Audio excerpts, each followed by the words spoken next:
And that, I think, is where the official finger lies on the Achilles heel of a certain type of secular liberal ethic. If we have to be intolerant of intolerance, does that mean that liberalism cannot tolerate anything other than itself? If Europe defines citizenship in terms of adherence to a set moral template, with everything else described and perhaps punished as intolerant, how is Europe ever going to experience real difference, which more often than not is bound up with good or bad religion?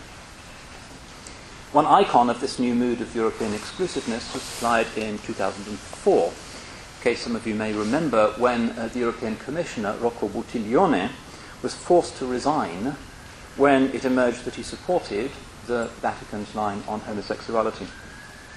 He insisted, to no avail, that his belief in the sinfulness of the practice would not affect the practices, the decisions he took in public life, but the consensus of European officialdom hounded him from office. The Italian Justice Minister, Roberto Castelli, objected in a futile way by calling the ban a decision which shows the real face of Europe, a face which we do not like. It's fundamentalist, and that's absolutely not on.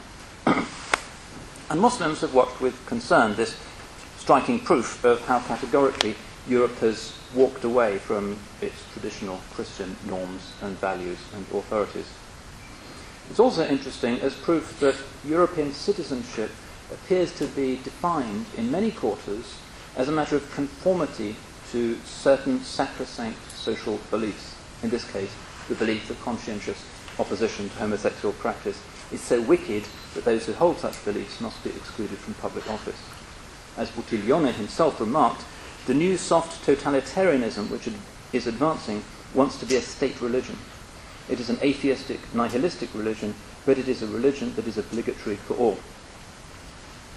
It's quite possible that this imposition of social beliefs will become more intense as Europe secularizes, despite its apparent and difficult clash with principles of freedom of conscience.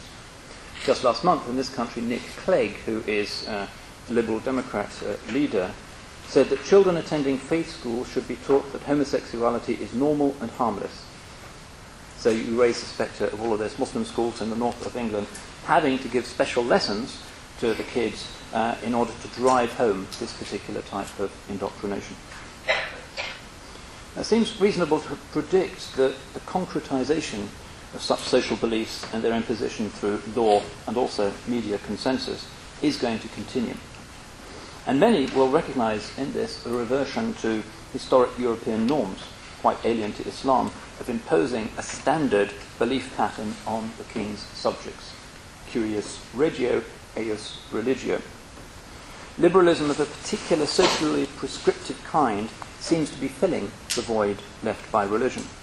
And Europe, being the historic land of the divine right of kings, religion here is often more closely bound up with politics than in most pre-modern Muslim states. In this case, the condemnation of sodomy functions as a blasphemy, or what politically correct American campuses call a speech violation. Other blasphemies include, for instance, the idea that men and women are suited for different tasks, that the death penalty is a just punishment for murder, that parents may use corporal punishment to discipline their children, that unbelievers are less pleasing to God than believers, and in fact the list is quite a long one.